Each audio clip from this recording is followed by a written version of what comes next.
This video contains scenes that some viewers may find disturbing. Viewer discretion is advised. Intended for a mature audience only. Let's play some Pokemon!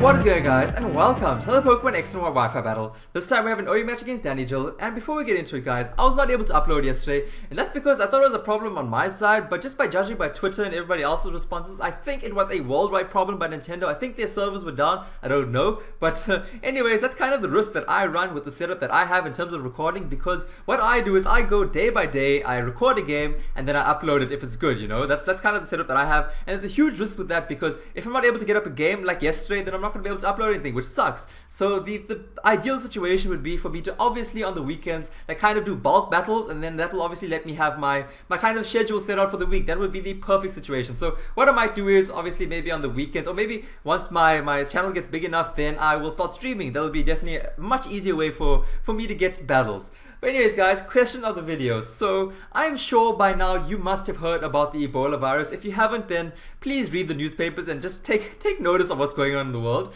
But that thing is spreading like wildfire, guys. It kind of originated, it kind of kicked off in Africa. That's where it just started spreading like crazy. And it's actually, I think, I'm not actually sure, but I think like a few days ago they actually confirmed that there was a case in the United States. So things are getting serious, guys. I don't know if you watched that movie Contagion, but that just shows you, like, you know, with this kind of disease that there's no cure for, it can literally take over the entire world and destroy the entire human race. That'll be just incredibly scary, and there's no cure for it. So once you contract it, you are pretty much just gonna die, and it's so damn contagious as well.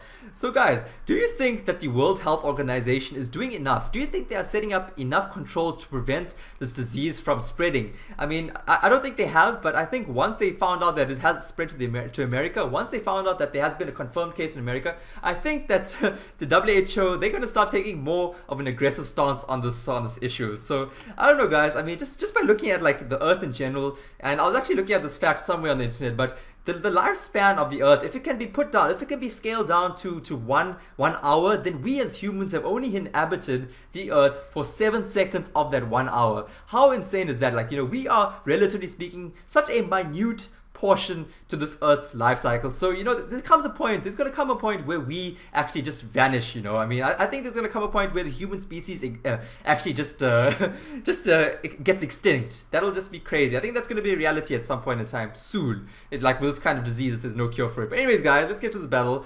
I've got my Mammothswine, Talonflame, Ferrothorn, Slowbro, Tyranitar, and the Machamp.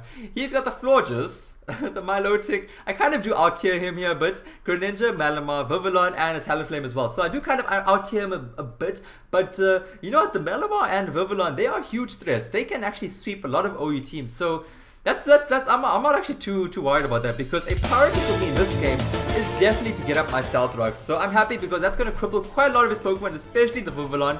Probably got its Focus Sash, and it's going to hurt that Talonflame. So he obviously brings in the Talonflame first, and I go with my Mammothswine because I'm going to get up my Stealth Rocks, and he goes straight for the Flare Blitz. I do have my Thick Fat, so it's not going to do too much. I am sashed anyway, so I would be able to get up my rocks. So that is awesome. Now I'm not going to have to worry about any damn switch-ins with his Talonflame, and he decides to go for another Flare Blitz now, because he realizes obviously that he can't switch out and switch back in, and that is a dead Mammothswine. So that's sad. I wanted to go for an I went for an Earthquake, not an Ice Shot there, just in the off chance that he actually went for a Roost, predicting me to go for the Ice Shot and getting back to like full HP. So I just played it safe. There was no, that's happened to me far too often. So that would have been pretty badass if I went for the Earthquake on the Roost. I won't lie. But now I just go into Slowbro, because Slowbro is going to wall the shit out of this Fiero. And wait, that is not a Fiero. So I'm going to be able to go for a Scald and take out the Talonflame. So that is fantastic. One huge threat, one huge revenge killing threat taken care of. So now he brings in his Vivillon. He's obviously going to want to try and maybe set up some Quiver Dances, but this is honestly a questionable play on his part, because he's able to get the Sleep Powder off, and he should have, I don't know if he knew what team I was running, but he should have known that I'm going to bring in my Talonflame now, because that is exactly what I do. I do have, of course, the Brave Bird Gale Wing, so I'm going to be able to attack him even if he goes for the Quiver Dance. And now he can't switch out and come back in, because he's going to lose the Vivillon, and now I'm free to go for a very, very powerful Brave Bird with my specially defensive Talonflame and take out this Vivillon. Fantastic. He should have actually kept his Vivillon for later, and once he had taken care of my Talonflame, then actually brought in the Vivillon. So for me, definitely her priority was to just keep lol priority. My priority was definitely to keep Talonflame around as long as that Vivillon was there. So now he brings in his Milotic, this pseudo legendary. It looks so badass, and I think the actual shiny form of it looks phenomenal. It looks absolutely so beautiful.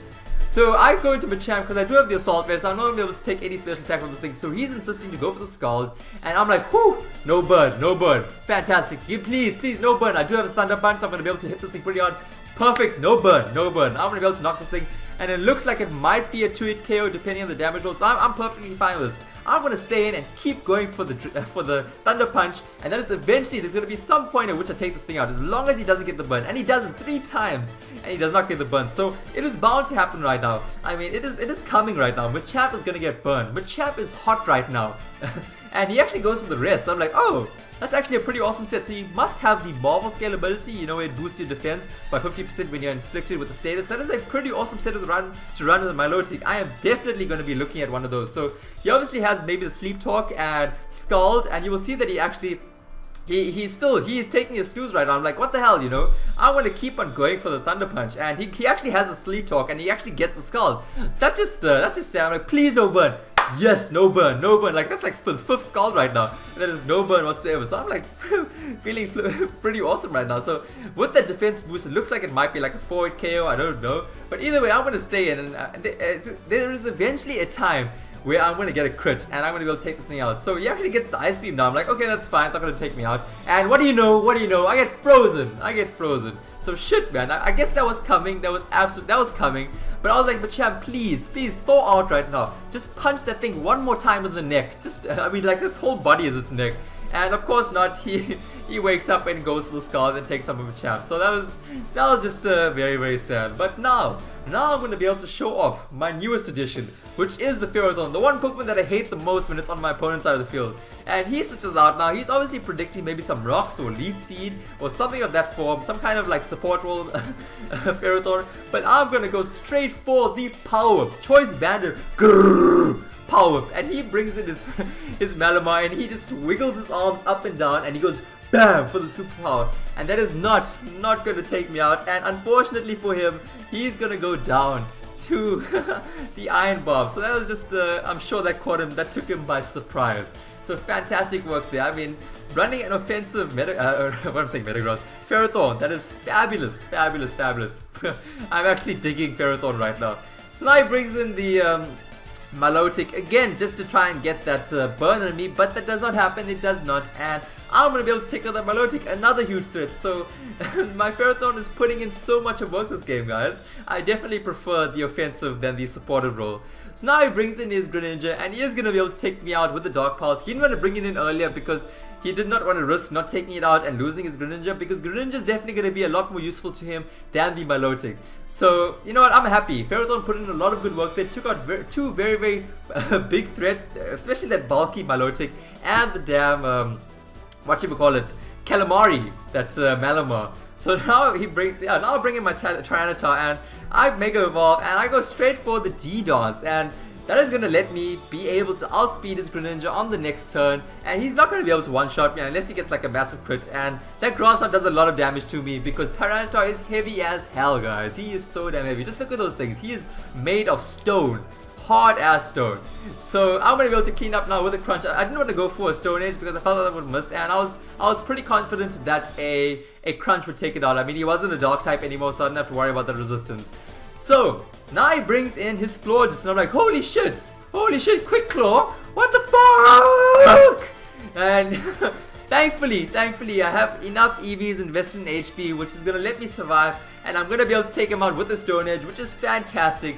Either way, I did have my Talonflame, so I would have been able to have come in and cleaned up on that Florges. But nevertheless, that was a pretty good game. That was a close one. And guys, I hope you enjoyed that video. I think my voice is cracking a bit.